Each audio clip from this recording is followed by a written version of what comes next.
Qué bueno es que el Señor una vez más nos permita reunirnos aquí en su casa. Gracias a Dios por esta oportunidad. En esta época actual, en los días que hoy estamos viviendo, ¿cree usted que hay alguien a quien se le pueda decir que es un idólatra? ¿Cree usted que hay alguien que tenga uno o más ídolos? Un ídolo es una representación de algo que es objeto de devoción, de amor, de confianza, de dependencia, que es distinto del Dios verdadero, por el cual buscamos protección, bendición y dirección que no encontramos en Dios. Necesitamos conocer al Dios verdadero para sacar cualquier ídolo que hay en nuestra vida. Hechos capítulo 17, versículos 16 hasta el 34, dice así la palabra del Señor. Mientras Pablo los esperaba en Atenas, seguimos con la misma idea de hace algunos domingos, estaba esperando a Silas y Timoteo. Mientras Pablo los esperaba en Atenas, su espíritu se enardecía viendo la ciudad entregada a la idolatría. Así que discutía en la sinagoga con los judíos y piadosos y en la plaza cada día con los que concurrían. Y algunos filósofos de los epicúreos y de los estoicos disputaban con él. Y unos decían, ¿qué querrá decir este palabrero? Y otros, parece que es predicador de nuevos dioses, porque les predicaba el evangelio de Jesús y de la resurrección. Y tomándole, le trajeron al Areópago, perdón, es que desde hace días estoy tratando de corregirme porque le agrego una E. Le trajeron al Areópago, diciendo, ¿podremos saber qué es esta nueva enseñanza de que hablas? Pues traes a nuestros oídos cosas extrañas. Queremos pues saber qué quiere decir esto. Porque todos los atenienses y los extranjeros residentes ahí en ninguna otra cosa se interesaban sino en decir o en oír algo nuevo. Entonces Pablo, puesto en pie en medio del Areópago, dijo, varones atenienses, en todo observo que sois muy religiosos, porque pasando y mirando vuestros santuarios, hallé también un altar en el cual estaba esta inscripción, al Dios no conocido. Al que vosotros adoráis, pues sin conocerle, es a quien yo os anuncio. El Dios que hizo el mundo y todas las cosas que en él hay, siendo Señor del cielo y de la tierra, no habita en templos hechos por manos humanas, ni es honrado por manos de hombres como si necesitase de algo, pues Él es quien da a todos vida y aliento y todas las cosas. Y de una sangre ha hecho todo el linaje de los hombres para que habiten sobre la faz de la tierra, y les ha prefijado el orden de los tiempos y los límites de su habitación, para que busquen a Dios y en alguna manera palpando puedan hallarle, aunque ciertamente no está lejos de cada uno de nosotros. Porque en Él vivimos y nos movemos y somos, como algunos de vuestros propios poetas también han dicho, porque el linaje suyo somos. Siendo pues linaje de Dios, no debemos pensar que la divinidad sea semejante a oro o plata o piedra, escultura de arte y de imaginación de hombres. Pero Dios, habiendo pasado por alto los tiempos de esta ignorancia, ahora manda a todos los hombres en todo lugar que se arrepientan, por cuanto ha establecido un día en el cual juzgará al mundo con justicia por aquel varón a quien designó, dando fe a todos con haberle levantado de los muertos. Pero cuando oyeron lo de la resurrección de los muertos, unos se burlaban y otros decían, ya te oiremos acerca de esto otra vez. Y así Pablo salió de en medio de ellos. Mas algunos creyeron, juntándose con él, entre los cuales estaba Dionisio, el Areopagita, una mujer llamada Dámaris y otros con ellos. He titulado este mensaje, esta reflexión, un Dios, un mensaje, una necesidad. ¿Para qué se predica el Evangelio? ¿Cuál es el propósito de llevar las buenas nuevas? ¿Por qué usted y yo necesitamos conocer el Evangelio? Vamos a orar. Buen Señor, te agradecemos porque nos has reunido aquí en este lugar dedicado para ti. Muchos de nosotros somos tu pueblo. Otros nos visitan en esta mañana, siendo también de tu pueblo. Y algunos, Señor, que disfrutan poder estar reunidos. A cada uno de nosotros, Señor, ruego que tu Espíritu Santo nos enseñe en esta mañana y hable directamente a nuestro corazón y a nuestra mente, para poder fijarnos en ti, para poder aprender de ti, para sacar de nuestra vida todo aquello que está ocupando ese lugar que solamente tú debes ocupar en nuestras vidas. Lo pedimos en Cristo Jesús. Amén.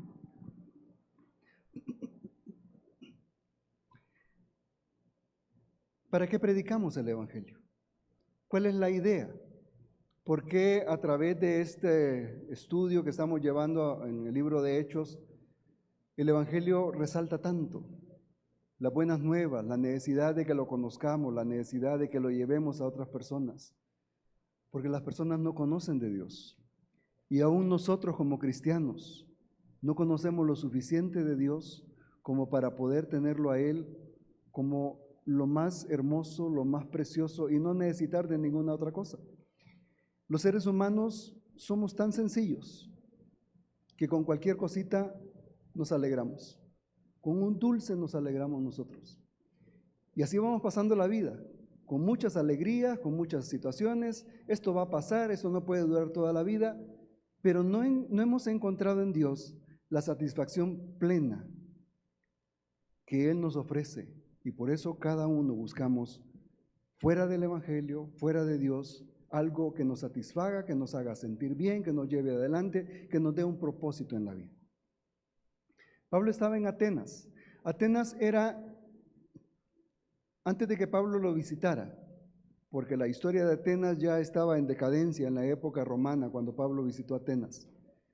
Era la ciudad insignia de la educación.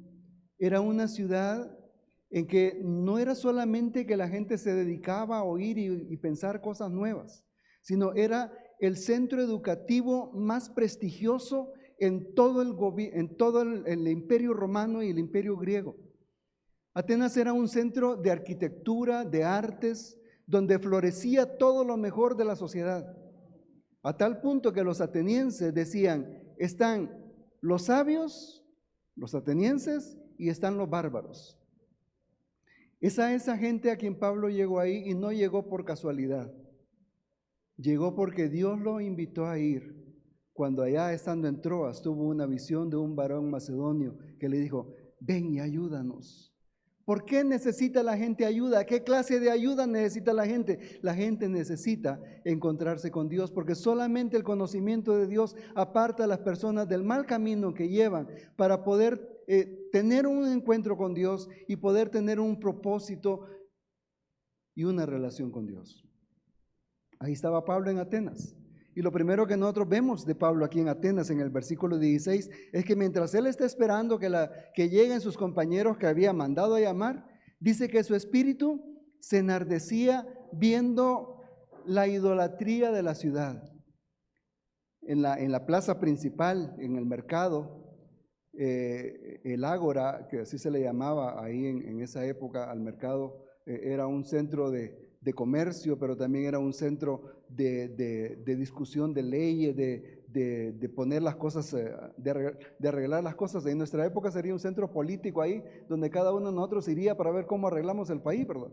Ese era el ágora, el mercado donde estaba Pablo, y en cada calle Pablo miraba cada semejanza, cada representación de un Dios. La ciudad estaba metida en la idolatría. Y dice que Pablo se enardecía viendo la ciudad. Pablo estaba muy enojado. La idea es que Pablo estaba indignado con tanta idolatría y con las prácticas contrarias de Dios. Porque la idolatría no es solamente que yo tenga algo que adore, no se meta conmigo, esto es mi pensamiento, esto es mi criterio, yo no lo estoy molestando a usted para nada, por favor, déjeme a mí vivir como yo quiera. La idolatría es actuar independiente de la revelación de Dios. La idolatría es contradecir lo que Dios ha dicho y estar adorando a algo que no sea Dios, sino cualquier otra cosa. Podríamos decir, pero ¿y a mí en qué me afecta que alguien tenga su ídolo? Es cosa de él. Pero es un mal concepto que tenemos de Dios, porque los seres humanos fuimos creados a imagen y semejanza de Dios. Apartados de Dios, estamos caminando en un camino equivocado de Dios. Eso debería de indignarnos, ver tantas personas y aún dentro de nosotros mismos caminar contrario a lo que Dios dice Porque lo desconocemos a Él. Debería de haber una actitud de indignación como la que tenía Pablo acá, porque adorar es reconocer la grandeza de un Dios. Adorar es considerarlo de un valor supremo. Adorarlo implica amarlo, implica servirlo, implica reverencia, implica obediencia a ese Dios. El apóstol Pedro dice que somos esclavos de aquello que nos vence, de aquello que obedecemos, que estamos obedeciendo. Entonces, Pablo estaba muy enojado por eso, porque la conducta idolátrica, el apóstol Pedro la menciona en la segunda epístola de Pedro, capítulo 2, versículos 5 hasta el 8. Segunda Pedro, capítulo 2, versículos 5 al 8, dice: y si no perdonó al mundo antiguo, sino que guardó a Noé, pregonero de justicia, con otras 7 personas, trayendo el diluvio sobre el mundo de los impíos. Y si condenó por destrucción a las ciudades de Sodoma y de Gomorra, reduciéndolas a ceniza y poniéndolas de ejemplo a los que habían de vivir impíamente, y libró al justo Lot, abrumado por la nefanda conducta de los malvados, porque este justo que moraba entre ellos afligía cada día su alma justa, viendo y oyendo los hechos inicuos de ellos. Sabe el Señor librar de tentación a los piadosos y reservar a los injustos para ser castigados en el día del juicio. Hay 2 tipos de personas en este mundo: los piadosos, que no son los que se compadecen de los que pasan necesidad, sino los piadosos son aquellos que tienen su corazón entregado a Dios, que sirven a Dios, que lo obedecen, que lo siguen a Él. Y los impíos, los que no tienen esa característica de estar buscando de Dios. Y de estos impíos dice acá que Dios los castigó, ha sido el ejemplo. Desde los días de Noé se mostró el primer ejemplo de cómo Dios castiga la conducta nefanda, dice acá, de estar apartado de Dios, de no caminar por los caminos de Dios. Y decimos: ¿y a mí qué me importa eso? Cada quien es libre de hacer lo que quiera. No. Como cristianos debemos de tener una actitud de molestia por todas las personas que hacen a un lado a Dios, que le dan la espalda a Dios y caminan por sus caminos, no por lo que les va a suceder, sino por la forma como tratan a ese Dios maravilloso que nosotros conocemos o que medio conocemos. Malaquías capítulo 3, versículo 17 nos habla también acerca de la idolatría. Malaquías está antes de Mateo. Solamente llegue usted hasta Mateo y va a encontrar unas páginas anteriores a Malaquías, capítulo 3, versículos 17 y 18. Dice: y serán para mí especial tesoro, ha dicho Jehová de los ejércitos, en el día que yo actúe, y los perdonaré como el hombre que perdona a su hijo y le sirve. Entonces os volveréis y discerniréis, entenderéis la diferencia entre el justo y el malo, entre el que sirve a Dios y el que no le sirve. Esa es la diferencia. Y es hacia ahí, hacia donde el Señor nos quiere llevar. Jeremías 8:2 habla que la idolatría es, vamos a leer. Jeremías 8, versículo 2, dice el profeta Jeremías: y los esparcirán al sol y a la luna y a todo el ejército del cielo, todos los muertos. A eso se refiere. A quienes amaron. ¿Qué conlleva la idolatría? Amor. A quienes sirvieron, en pos de quien anduvieron. Habla de seguir, habla de amar, habla de servir, habla de someterse a quienes preguntaron y ante quienes se postraron porque se humillaron ante ellos. Esa es la idolatría. A eso se refiere la idolatría.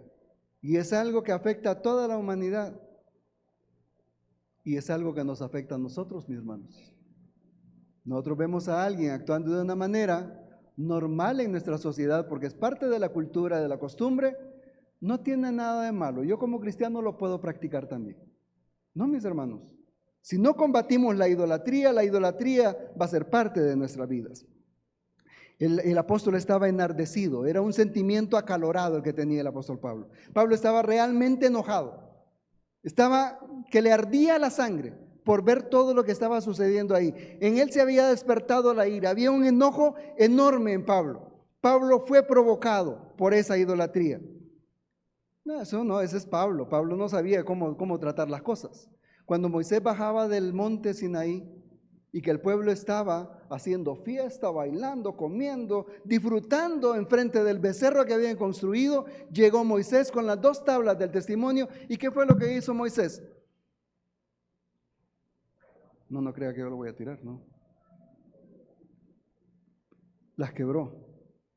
Óigame, quebró lo que Dios le había dado para el pueblo. El pacto de Dios, Moisés lo hizo pedazos en ese momentito del enojo que él tenía por ver al pueblo de esa manera. Y a Aarón le dijo, qué mal te hizo este pueblo para que lo dejaras en esta situación. Qué mal nos han hecho nuestros vecinos para que los dejemos en esa situación. El apóstol Pablo aquí, bueno, en la palabra de Dios nos dice que Elías estaba molesto con la idolatría de su pueblo. Cuando Dios lo llamó y que estaba ahí en la cueva porque había salido espantado huyendo de Jezabel, porque Jezabel le dijo, así me hagan los dioses y aún más, y para mañana a esta hora tú no estás muerto. Y salió escapando Elías, ¿verdad? Y Dios lo guardó allá en una cueva. Le llevaba carne por la mañana y por la tarde unos cuervos, y él tomaba agua del arroyo que había ahí. Y Dios se le apareció y le dijo, Elías, ¿qué te pasa, mijo? Y lo que le dijo él, Dios, estoy profundamente molesto. No lo dice con esas palabras la palabra de Dios, porque te han dejado a ti. Te han dejado a ti, mi Dios. Elías muestra la misma idea de Pablo en Primera de Reyes capítulo 19 versículo 10. Y el Señor Jesucristo es una muestra también de eso. ¿Se recuerda usted, verdad? Entró al templo, agarró una cuerda, hizo un azote y para afuera todo, ¿verdad?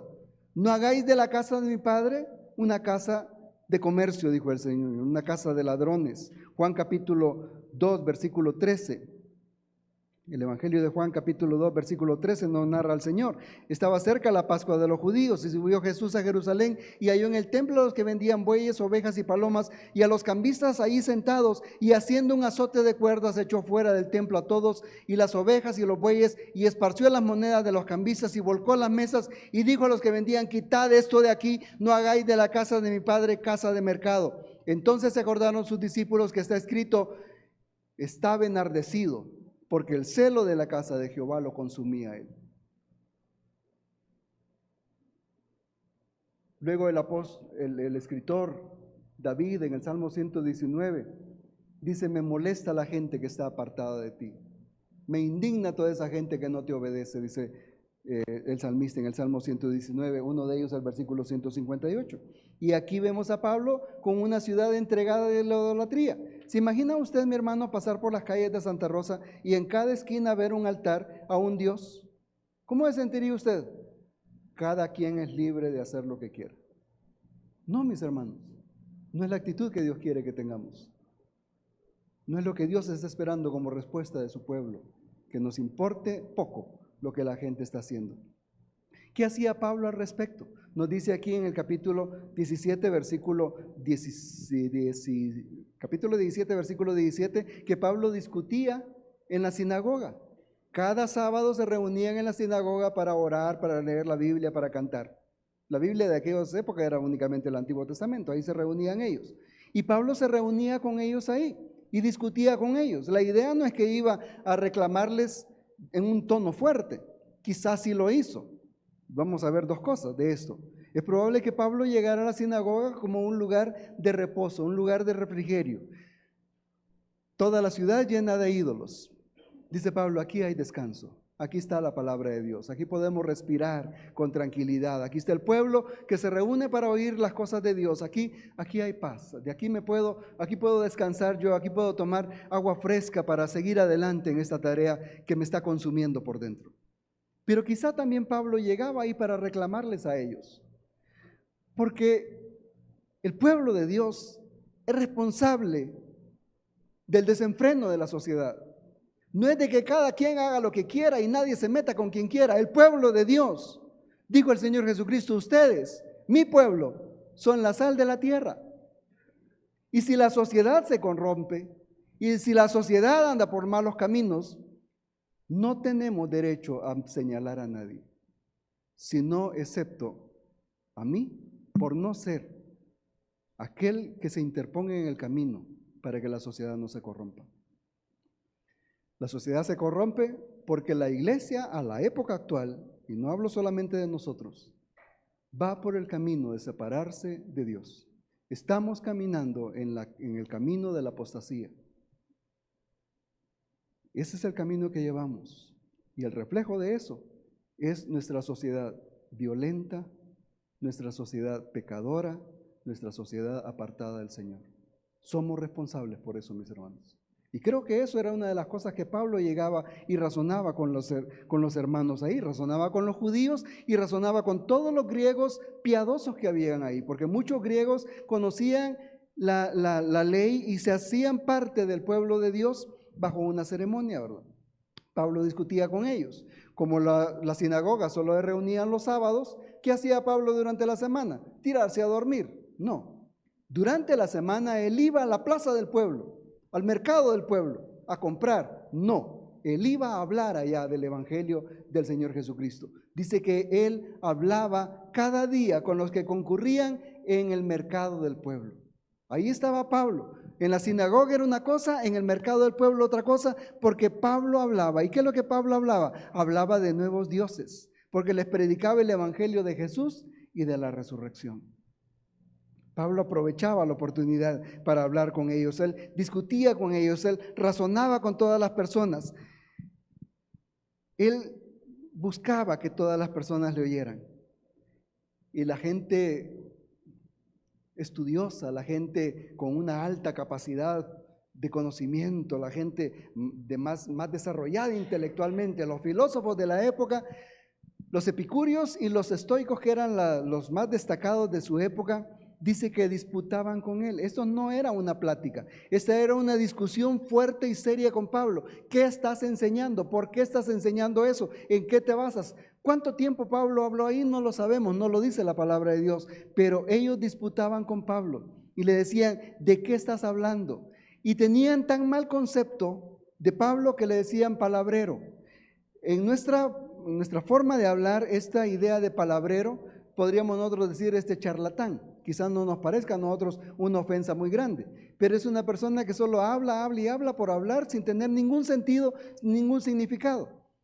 Para esos filósofos, decirle palabrero a alguien, decirle charlatán a alguien no era una descripción nada más. Era la crema innata del conocimiento de aquella época con un hombre al que consideraban nada. Considere usted entonces cómo estaban ellos pensando acerca de Pablo por lo que Pablo estaba predicando. Y con ellos Pablo disputaba. Y Pablo les está llamando la atención con lo que él está predicando. Al parecer él anunciaba nuevos dioses, hablaba del evangelio de Jesús, hablaba de la resurrección. Ellos no creían en la resurrección. Parte de sus creencias es el cuerpo muere, el alma es destruida. Entonces, ¿para qué preocuparse por lo que viene en el futuro? Suficiente con lo que estamos viviendo en esta época. Estaban los estoicos, que eran las personas que vivían de acuerdo con una actitud de no dejarse dominar. Ellos hablaban de poder soportar las cosas, de poder aguantar toda situación que venía a sus vidas. Y estaban los epicúreos. Los epicúreos eran los filósofos que hablaban acerca del placer, pero no placer así placeres vulgares y todo lo demás, sino la felicidad por medio de la tranquilidad. Que las cosas pasen. No me importa, que pase lo que pase, a mí no me importa nada, ¿verdad? Que mira que tu familia, no, yo estoy tranquilo y nada me va a quitar la tranquilidad que tengo. Esa era la actitud que tenían ellos. Con ellos estaba hablando Pablo. Lo llevaron al Areópago. Areópago, sí, de que yo también le pongo una E después de la A. El Areópago era una especie de tribunal en aquella época. Estaba situado sobre una colina del dios Marte. Y sobre esa colina se reunía toda la gente principal de la ciudad para discutir los temas concernientes a la ciudad, para tomar decisiones democráticas ahí. Cada quien que llegaba podía opinar acerca de las soluciones. Podríamos reunirnos nosotros en el parque y decir, vamos a pedirle al alcalde que nos mande a arreglar las calles. Decisiones ciudadanas. Ahí se reunía el pueblo para tomar esas decisiones. Pero en este caso están llevando a Pablo, dicen muchos comentaristas que quizás no, quizás sí. Lo estaban llevando en un sentido acusatorio, porque en el año 399 a.C., Sócrates fue juzgado y condenado a muerte por negar las divinidades nacionales y por promover en la ciudad divinidades nuevas y así influir negativamente en los jóvenes. Entonces, aquí da una idea así como que Pablo es llevado ante un tribunal para que rinda cuentas por lo que él está diciendo. Porque no es solamente el hecho de que a ellos les gustaba hablar de todo, sino había un grupo de personas dedicado a controlar qué es lo que se decía. No es que yo iba a ir a hablar cualquier brutada que se me antojara y todos se me iban a reunir. Había un grupo ahí que seleccionaba lo que se decía. Y a ello fue llevado Pablo. A ver, queremos saber qué es lo que estás diciendo, Pablo. Queremos conocer de qué se trata porque parece que estás anunciando nuevos dioses. Este asunto de nuevos dioses podría ser porque él les hablaba de Jesús y en griego la palabra resurrección es anatasia. Anatasia creo que es. Por aquí lo apunté, pero es un nombre femenino. Y resulta de que a Pablo lo llevaron por eso, pero quizá también era para hacer un énfasis, nuevas divinidades, un énfasis de Pablo, ¿verdad? ¿Qué es lo que estás trayendo, Pablo, aquí entre nosotros? En Atenas todos estaban dedicados a la idolatría, su pasión era conocer lo novedoso, consideraban a Pablo como una persona no digna. En Atenas hacían distinción de personas. ¿Por qué les digo todo esto? Porque el mensaje de Pablo enfoca todos esos puntos para poder, sin mencionar ni una sola palabra de la ley, hablarles acerca del Dios que ellos no conocen. Los estoicos tenían una filosofía de ser indiferentes al dolor y al placer. Pensaban que no podían controlar nada de lo que pasaba a su alrededor, que todo dependía del destino. Enseñaban a cada persona que era miembro de la familia, de una familia universal, y que Zeus, su dios principal, era una fuerza que impregnaba todas las cosas. Eso pensaban los estoicos. No les voy a hacer un examen, solamente estoy tratando de que tengan una idea de lo que Pablo se enfrentaba. Los epicúreos buscaban la felicidad a través de la tranquilidad física y mental. Creían que el universo había sido creado al azar y que los dioses no intervenían en el control de la vida humana, ni castigaban, ni recompensaban nada. Que no había vida después de la muerte, entonces, ¿para qué temer a la muerte? Ese era el pensamiento al cual Pablo se enfrentaba.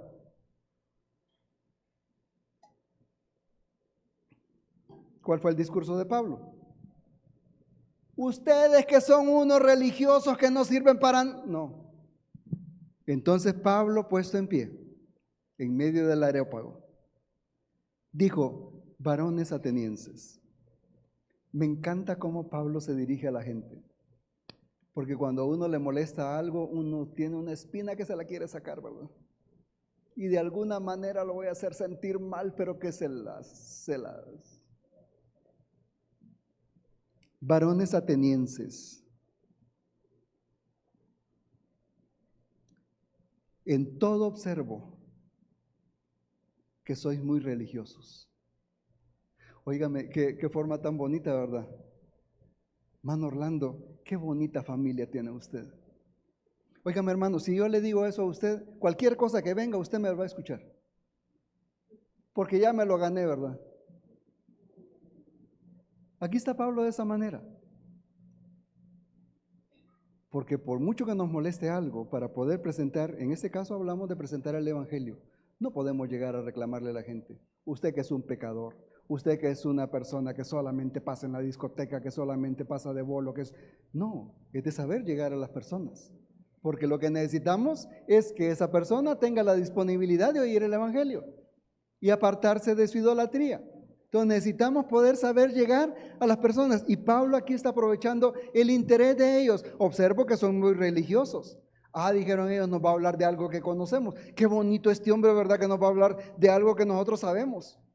Ya estaban todos preparados con sus oídos ahí listos, ¿verdad? Para escuchar a Pablo, porque en esa sola palabra Pablo se lo ganó para poder hablar. Porque pasando y mirando vuestros santuarios, ustedes son unos pecadores.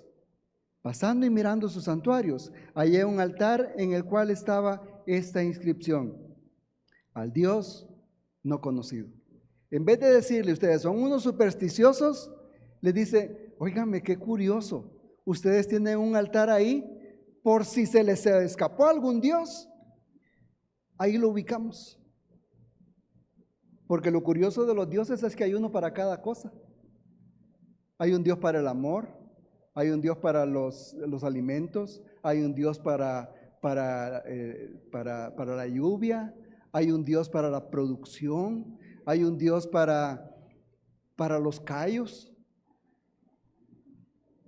Para toda necesidad hay un Dios. Y ellos dijeron que no se nos escape ninguno. Porque el asunto es que si se nos escapa alguno, ya no vamos a tener nosotros la satisfacción que necesitamos y este Dios es probable que sea el más bravo de todos y nos va a castigar. Entonces Pablo les dice, pasé por ahí y vi que había una inscripción y es un Dios al que ustedes no conocen. Qué curioso, les dice Pablo. ¿Se imaginan ustedes no lo conocen? Pero yo sí. Y les voy a hablar de ese Dios que ustedes no conocen. No del Dios que es de ese altar. Porque Pablo está haciendo una distinción. No les voy a hablar del Dios de ese altar. Les voy a hablar del Dios que ustedes no conocen. De ese es el que yo les quiero dar a conocer a cada uno de ustedes. No es un Dios incomprensible. Es un Dios que se puede entender, que se puede conocer. Es un Dios que se ha acercado para darse a conocer, para que sepamos de Él, para que nos apartemos de toda idolatría que puede haber en nuestra vida, en la vida de la sociedad. Les habla de ese Dios que ellos no conocen, un Dios que es ante todo el creador de todo, les dice Pablo. Vamos a ir leyendo poco a poco. 24. El Dios que hizo el mundo. Pablo no usa en ninguna parte acá, usa una cita del libro religioso de los judíos. No va a encontrar ninguna cita. Pero las ideas, todas las trae Pablo para mencionárselas acá. Empezando con que Dios es el creador de todo. Dios es el creador de todo. Dios dice, Él, ese Dios que ustedes no conocen, es el que hizo el mundo y todas las cosas creadas. Las cosas no surgieron por casualidad. Las cosas no solamente existieron. Hay un creador y ese creador es el Dios que ustedes no conocen. Él es el Dios creador. Ese Dios que es distinto de todas las cosas creadas, porque los filósofos tenían la idea de que este vaso es Dios, esta mesa es Dios, este atril es Dios, la silla es Dios, el suelo es Dios, los árboles son Dios. Para ellos la idea panteísta de que Dios era todo es lo que Pablo está distinguiendo acá. Dice, Dios hizo todas las cosas, Dios las creó a cada una de ellas. Y ese Dios creador es el Señor de todas las cosas, porque como creador, Él es Señor. Él es la máxima autoridad en el reino visible y en el reino invisible. Como Señor, Él toma las decisiones que Él considera oportunas. Como Señor, Él decide todo lo que sucede y lo que no sucede. Él es el Señor, Él es el que gobierna, Él es el que toma las decisiones, Él es el que se encarga de establecer el orden que hay en el universo. Él es el Señor. Entonces Pablo les habla que Él como Señor, como creador, Él es Señor. Y como Señor creador, Él no necesita nada que proceda de la mano del ser humano.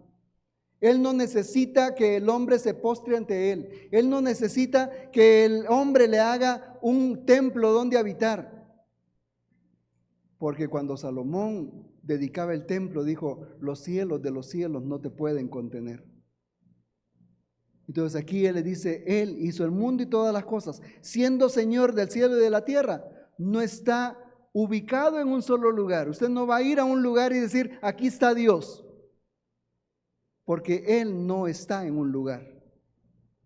Él está en todo sitio. No necesita un templo no necesita que el hombre le haga un templo donde habitar. No necesita nada del ser humano para que le sirva en un culto. Dios no necesita que el pueblo de Israel le sacrifique todos los días, mañana y tarde. Es parte de su propósito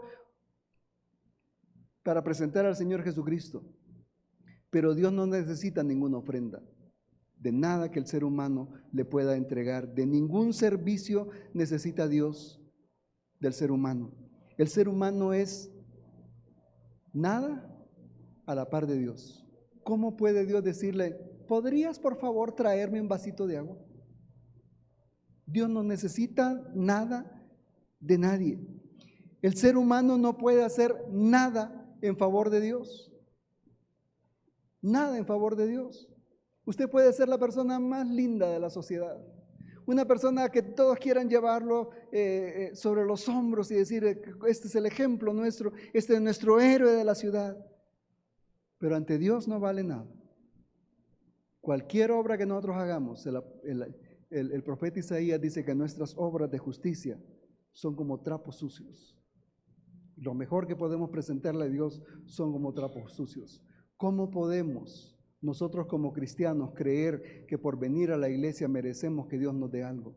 ¿Cómo podemos nosotros como cristianos creer que si damos los diezmos, Dios entonces está obligado a darnos algo en recompensa? ¿Cómo podemos creer nosotros de que si yo oro todo el día en ayuno, Dios está en la obligación de darme lo que yo le estoy pidiendo? Ninguna de las cosas que hagamos alcanza siquiera el que Dios nos mire para poder actuar por nosotros. Dios no necesita nada de ninguno de nosotros. Y ese es uno de los aspectos que más golpea al ser humano, porque nos duele cuando nos dicen inútiles.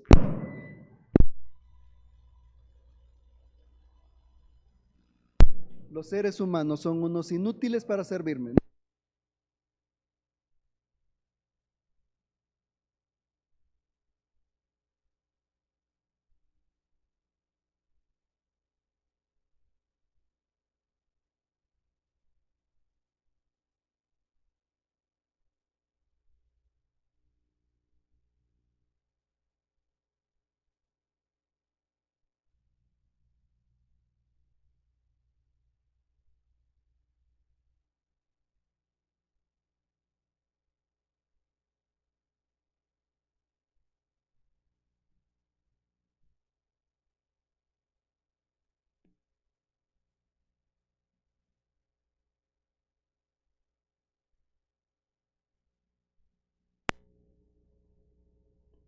Como si necesitase de algo, pues Él es quien da a todos vida, aliento y todas las cosas. Dios no necesita de mí. Pero nosotros sí somos muy necesitados de Dios. Porque dice que Él es el quien da vida. Porque Él es quien nos da la fuerza, el ánimo, el poder para vivir cada día. Porque Él nos da todas las cosas necesarias del día al día. Hermano, si usted hoy pudo desayunar, es porque Dios lo proveyó. No fue su fuerza ni su dinero, fue la provisión de Dios. Y quizá usted tiene suficientes recursos como para decir, Dios, durante este mes no me des nada, yo me encargo. Pero si no es la mano de Dios proveyendo vida, proveyendo fuerza, proveyendo lo necesario, aunque en su casa esté una bodega llena, usted no tiene nada. Porque es Él el que se encarga. Porque esa es su gloria mostrada por su gracia al darnos a cada uno de nosotros lo necesario. Él es proveedor. Él es mi proveedor. Él es su proveedor. Lo que pasa es que como humanos queremos, Señor, fíjate que dentro de 3 días necesito tanto. ¿Me lo podés dar hoy, por favor? Bástele a cada día su propio mal. ¿Por qué nos llenamos de aflicción y de ansiedad ante las cosas que necesitamos mañana? Porque queremos tener el control de nuestra vida. Porque el Dios que yo soy se siente mal cuando no puede controlar las circunstancias de mi vida. Y cuando necesito arrodillarme y clamarle, por favor ayúdame Dios, no tengo ni un 5. ¿Ve cómo el conocimiento de Dios nos ayuda a ir dejando la idolatría en nuestras vidas?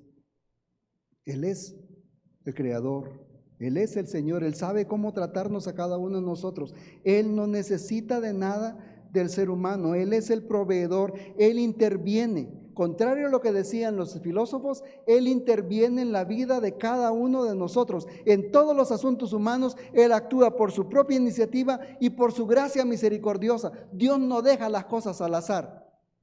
Mi hermano, lo que usted esté pasando hoy es porque Dios está interviniendo en su vida. sea que a usted le parezca bueno o que le parezca malo. Dios está interviniendo en su vida, Él tiene todo el derecho porque Él es el creador y Él es el Señor. El apóstol Pedro dice, no se asombre por las circunstancias malas que está pasando. De gracias a Dios por las circunstancias buenas que está pasando, porque es Dios interviniendo en su vida. Y si Dios interviene en su vida, ¿qué otra cosa mejor está esperando usted, mi hermano? Si Dios a mí me hace aguantar hambre, ¿puedo yo esperar algo mejor? No, porque es Dios actuando en mi vida. Es el amor de Dios para conmigo. Le dijo a Pablo, Pablo, bástate mi amor. Suficiente con que yo te amo, Pablo. Y Dios no puede dejar de amarnos porque ha sido su promesa, ha sido su juramento. Dios nos va a llevar a nosotros y nos va a sacar de la situación en la que estemos. Quizás no en esta vida, pero que nos va a sacar de esta situación lo va a hacer porque Dios interviene en nuestra vida. Él es el proveedor. Él tiene un propósito de un solo hombre, dice acá en el versículo 26, de una sola sangre, de un solo hombre. Él hizo todas las naciones de la tierra. Todos nosotros somos descendientes de una sola pareja, Adán y Eva. Todos nosotros, seamos bonitos, seamos feos, seamos amarillos, blancos, negros, azules, como seamos, todos descendemos de un mismo ser que Dios creó a imagen y semejanza de Él. Todos. O sea que aquí yo no puedo decir, mi hermano no vale lo mismo que yo. Quizá tenga él sus propias virtudes, sus propias cualidades, sus propias posesiones, seamos distintos en eso, forma de pensar, forma de actuar, forma de hablar, pero en dignidad, él y yo somos iguales. ¿Por qué? Porque somos creados por Dios, de uno solo. Y ante Dios, todos valemos lo mismo. Claro, quien es nacido de nuevo, que conoce al Señor, vale la sangre de Cristo, ¿verdad? Pero todos ante Dios tenemos la misma dignidad de ser creación de Dios. No hay nadie de mayor clase. Pablo les está diciendo, ustedes los atenienses se creen la florinata de la sociedad y miran a los demás como gente que no sirve, pero de una sola persona Dios nos hizo a todos. Dios nos creó a todos. Tenemos el mismo valor, la misma dignidad delante de todos. Mire cómo Pablo trae muchas cosas a la vista de ellos. Y Dios hizo a todas las personas para que habiten sobre toda la tierra, todas las naciones. Y lo interesante es que Él como Señor les ha establecido un límite de país. ¿Conoce usted las fronteras de Honduras? Dios las estableció. ¿Conoce usted las fronteras de Estados Unidos? Dios las estableció. A cada nación Dios le dio un lugar y estableció dónde iba a vivir, cómo iba a vivir y cuánto iba a vivir. Las sociedades han ido hacia arriba y luego hacia abajo. Ese es propósito de Dios. Dios se encarga de todo eso. Dios es quien designa a las personas, que designa dónde nacen, cuándo nacen, por qué nacen y hasta cuándo van a vivir. No es casualidad, mi hermano. Usted puede estar en medio de una lluvia de balas. No lo estoy invitando a que se meta usted si alguien está disparando, ¿verdad? Pero si ese no es su día y si esa no es su forma de morir, a usted no le va a tocar la pelona. No hay que ser atrevidos tampoco, ¿verdad? Hay que actuar para eso nos dio Dios la capacidad para no ser atrevidos. Porque el atrevimiento no nos lleva a que Dios haga algo antes, sino a pasar consecuencias que no queremos pasar. Pero Dios se encarga de sus circunstancias. Que yo no quiero morir del COVID. Dios no se lo lleva del COVID, pero se lo va a llevar de una buena gripe. Fíjese que de mis compañeros en el colegio, allá en 1982, una de mis compañeras vivió en México. Allá estuvo por mucho tiempo padeciendo de un problema de su hígado. Hasta que por fin le cambiaron el hígado, ¿verdad? Hubo alguien que era compatible con ella y le hicieron un traslado de hígado. 2 meses después, bañándose, se cayó y se golpeó la nuca. Porque no se trata de cómo queremos, se trata de cómo Dios dirige. Y Dios dirige cada circunstancia. Entonces, mis hermanos, si Dios se encarga, ¿Qué hacemos con el temor? Le decimos, es pa' afuera que va. Porque Él ya derrotó el temor ahí en la cruz del Calvario. No podemos estar viviendo en temor. Porque tenemos un Dios que se encarga de nosotros en medio de cualquier circunstancia. Tenemos un Dios que se encarga de nosotros y que se ha tomado el cargo de poner a cada persona. Usted y yo no nacimos aquí en Santa Rosa de Copán, los que nacimos acá por casualidad. Es la decisión de Dios. Y estamos aquí no porque hayamos tomado malas decisiones o buenas decisiones, sino porque Dios nos trajo acá y nos tiene acá. Y nos mantiene acá hasta este día. Es el Dios que debemos de conocer. Un Dios que se encarga de cada una de nuestras necesidades, de nuestras intenciones. Y si eso no nos satisface, es porque no hemos encontrado en Él la satisfacción. Porque cada cosa que no satisface a Dios la buscamos por otro lado. Pero Él es el Señor, Él hizo todo, Él nos llena a nosotros, Él es el proveedor. ¿Para qué hizo Dios todo esto? Para que las personas le busquen. Así está en el versículo 27. Para que le busquen, para que busquen a Dios. Es el interés de Dios. Dios no ha querido que el ser humano se desvíe y se vaya por sus caminos. Dios se encarga de poder refrenar a cada persona. Dios pone su mano para que las personas no se desboquen fuera de Dios y se vayan y se alejen de Dios. Cuando la palabra de Dios dice en Éxodo que Dios endureció el corazón de Faraón, no es de que Dios lo obligó a Faraón para que hiciera las cosas. Dios solamente retiró su mano y lo dejó que actuara como él debía de actuar. Y ese es el endurecimiento de Dios, el no detenerlo, el no limitarlo. Bueno, quiere hacer eso, hágalo. Se hace Dios a un lado. No estaba infectando Dios al hombre, sino el hombre actúa como tiene que actuar por su pecado, pero es Dios quien interviene. Es Dios quien actúa, es Dios quien está interesado que cada uno de nosotros le busquemos y le encontremos. Y está tan cerca, mi hermano, usted puede cerrar sus ojos y extender su mano, porque Dios está así de cerca de usted. Me dirá usted, pero yo no toco nada aquí, ¿verdad? Yo no toco nada acá. No se trata de tocar, se trata de que así de cerca está Dios. No hay que ir allá lejos a encontrarlo. Como dijeron aquellos, ¿verdad? ¿Quién subirá al cielo?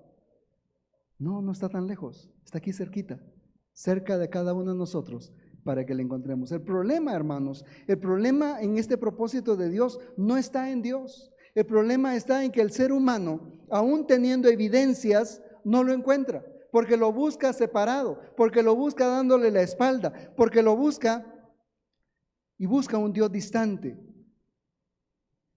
fuera de lo que Dios, de donde Dios está.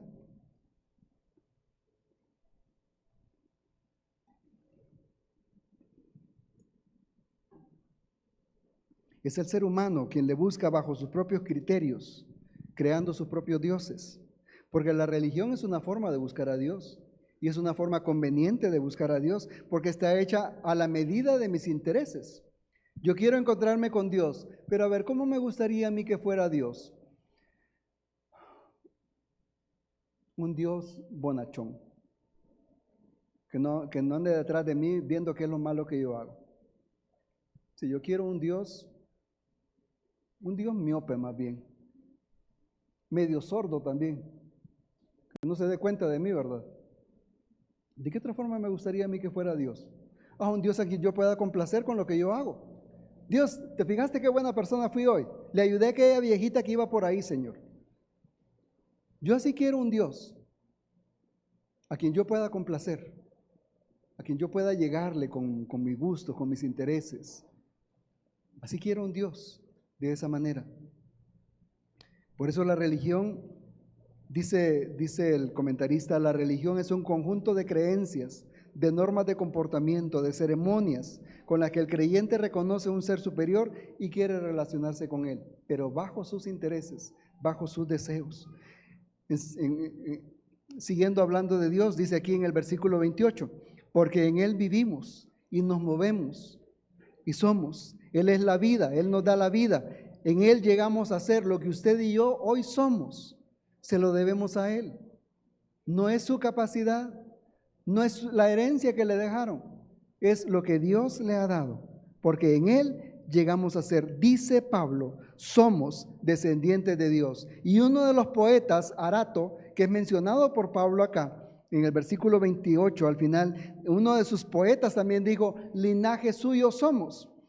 Porque estos poetas que no eran en realidad poetas, sino personas conocedoras, personas como ingenieros, podríamos decir nosotros, escribió ciertas cosas. En un libro llamado Fenómeno, este Arato escribió en una de las líneas, linaje suyo somos. El libro de Arato era un libro de agricultura y de astronomía. Y en él dice, somos descendientes de Dios.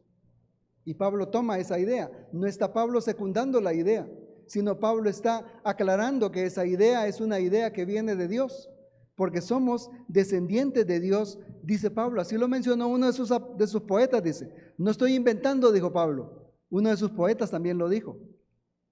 Somos descendientes de Dios. Y si somos descendientes de Dios, dice el versículo 29, no debemos de pensar de que Dios sea semejante a la madera, al vidrio, al oro, a la plata, a las cosas hechas. ¿Cómo una computadora puede crear al usuario que la está usando? Esa es la idea de Pablo. ¿Cómo algo que es Dios puede crear a alguien para que lo crea él? No se puede. O sea, Pablo está llevándolos a ellos a una relación lógica. No es posible eso, porque él es quien hizo, siendo linaje de Dios. No es posible de que Dios sea algo hecho por el ser humano, por muy bueno que sea lo que el ser humano ha hecho. Somos descendientes de Dios. Y Él se ha revelado. Versículo 29.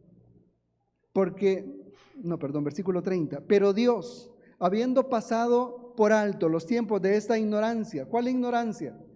La ignorancia de Él. La idolatría es causa de la ignorancia de Dios. Y esa ignorancia de Dios dice de que Dios la ha pasado por alto. Esta idea es que Dios la ha perdonado. No es de que Dios se hizo el de la vista gorda ahí, dejémoslo ahí. Sino Dios ha perdonado la ignorancia, dando a conocer su revelación por medio de las cosas creadas y por medio de su palabra. Así está en el Salmo 19. Y en Hebreos 1 dice de que Dios, habiendo hablado muchas veces a los padres por los profetas, en estos postreros días nos ha hablado por el Hijo. Nuevamente Pablo está usando su conocimiento bíblico para hablar con ellos. Dios pasó por alto los tiempos de la ignorancia y ahora lo que manda Dios, habiendo perdonado esa ignorancia y dando a conocer su verdad, es que el ser humano se arrepienta. Arrepiéntase. Así dice Dios a todo ser humano. Arrepiéntase. ¿De qué se va a arrepentir? De su ignorancia que le lleva a tener un Dios distinto del Dios verdadero. A su ignorancia que le lleva a buscar placeres y gozos, satisfacciones en todo aquello que no es Dios. La Biblia dice, el Señor dice, que Dios quiere que le busquen y para que le encuentren debe de pasar por alto la ignorancia arrepintiéndose. Arrepintiéndose del pecado de dejar a Dios de un lado, para seguir las órdenes de Dios, para volverse a Él, para obedecerlo a Él. ¿Por qué? ¿Por qué Dios quiere que nos arrepintamos? Porque dice en el versículo 31, por cuanto ha establecido un día en el cual juzgará al mundo con justicia, por medio de aquel varón a quien designó y que lo nombró y que dio prueba de que Él es el elegido por Dios para ser el juez por medio de la resurrección. Viene un día, y es lo más seguro que hay de las cosas futuras, de todos los acontecimientos futuros que hay, una cosa segura, viene un día en el cual cada ser humano va a estar delante de la presencia de Dios, no a ver qué le pasa, sino a esperar un veredicto ante un juez justo, donde se va a recibir lo que merece.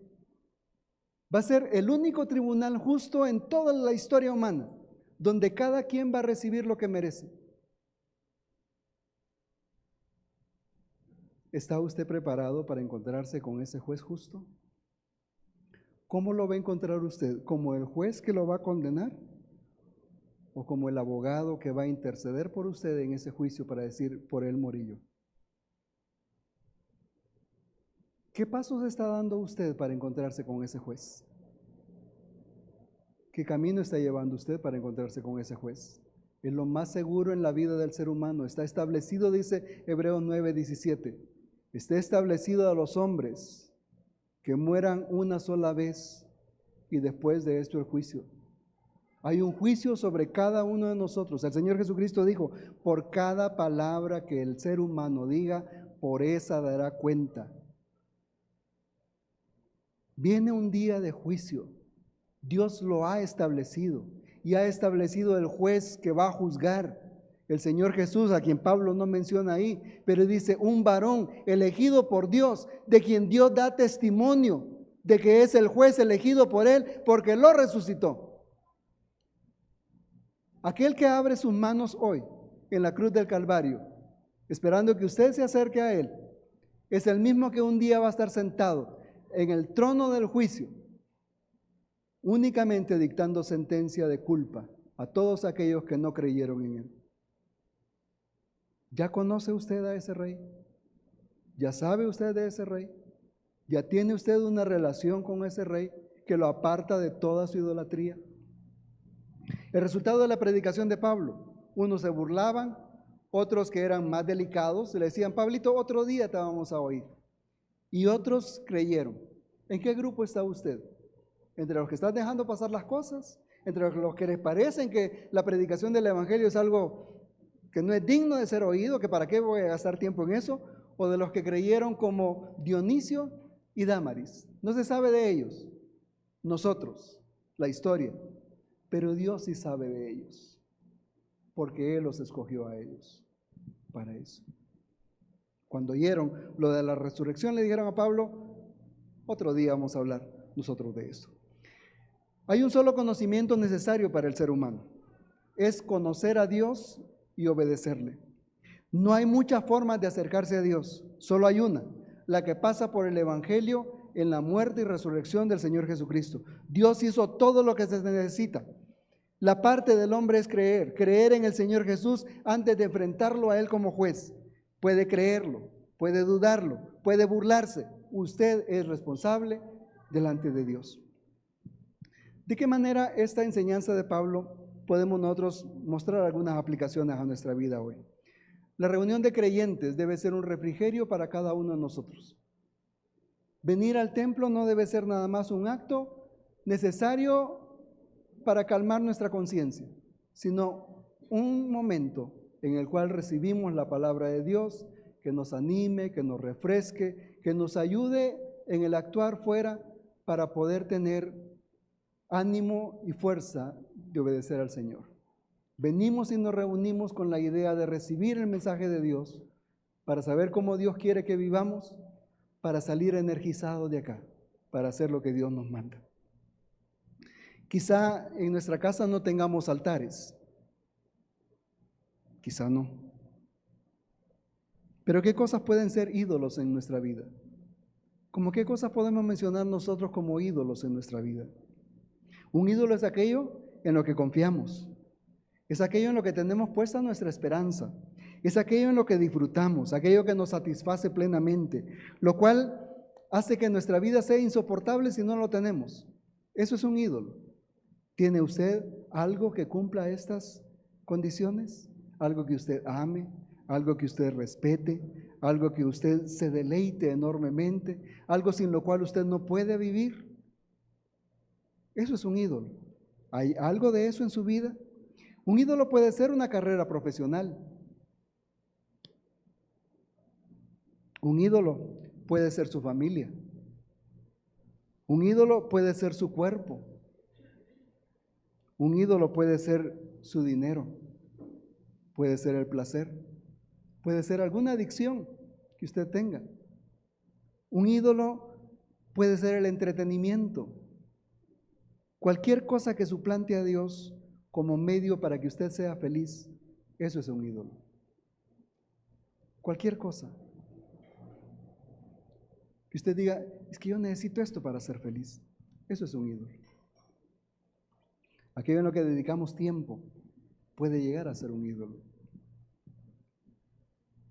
Y pensando en que Dios no necesita nada de nosotros, si alguien está pensando que por lo que hace, por el estilo de vida que lleva, por su abnegación, por lo demás, por sus sufrimientos o entrega al Señor, eso le vale, no ha entendido nada. Es solamente Dios, lo que hizo por nosotros en la muerte de Cristo, lo que nosotros necesitamos para creer. Dios gobierna todo en esta vida. Descansemos en Él. Todas las cosas están bajo el dominio del Señor. Él ha preparado este momento, mi hermano, en que oímos la palabra de Dios con este mensaje. Dios ha preparado este momento. Él ha preparado un tiempo oportuno para escuchar, un tiempo oportuno para volvernos a Él, para conocerlo, para creer en Él, para que sea Él nuestra fuente de satisfacción, que cumpla todos nuestros requisitos y que no necesitemos de ningún otro Dios en nuestra vida. Quiero compartir con ustedes, hay un documento escrito por el doctor Lockwright que dice: la Biblia dice que mi rey es el rey de los judíos, es el rey de Israel, es el rey de justicia, Él es el rey de los siglos, Él es el rey de los cielos, Él es el rey de gloria, Él es el rey de reyes y el Señor de señores. Este es mi rey. Me pregunto, ¿lo conoce? Mi rey es un rey soberano. No hay manera de medir su amor ilimitado. Él es perdurablemente fuerte. Él es totalmente sincero. Es eternamente firme. Es inmortalmente lleno de gracia. Es imperialmente poderoso. Es imparcialmente misericordioso. ¿Lo conoce? Él es el mayor fenómeno que ha cruzado el horizonte de este mundo. Él es el Hijo de Dios. Él es el Salvador de los pecadores. Es la pieza central de la civilización. Él es incomparable. Él no tiene precedente. Es la idea más elevada de la literatura. Es la más alta personalidad en la filosofía. Él es la doctrina fundamental de la verdadera teología. Él es el único calificado para ser el Salvador todo suficiente. Me pregunto, ¿lo conoce?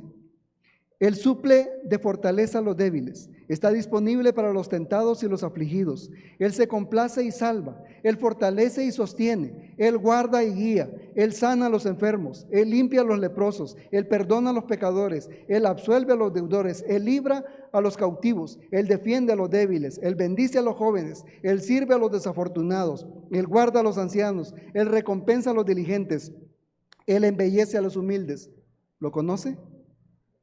Él es la clave del conocimiento, Él es la fuente de la sabiduría, Él es la entrada a la libertad, Él es el sendero hacia la paz, Él es el camino de justicia, Él es la autopista hacia la santidad, Él es la puerta de la gloria. ¿Lo conoce? Bueno, su vida es incomprensible, su bondad es ilimitada, su misericordia es eterna, su amor nunca cambia, su palabra nos basta, su gracia es suficiente, su reino es justo, su yugo es fácil y ligera su carga.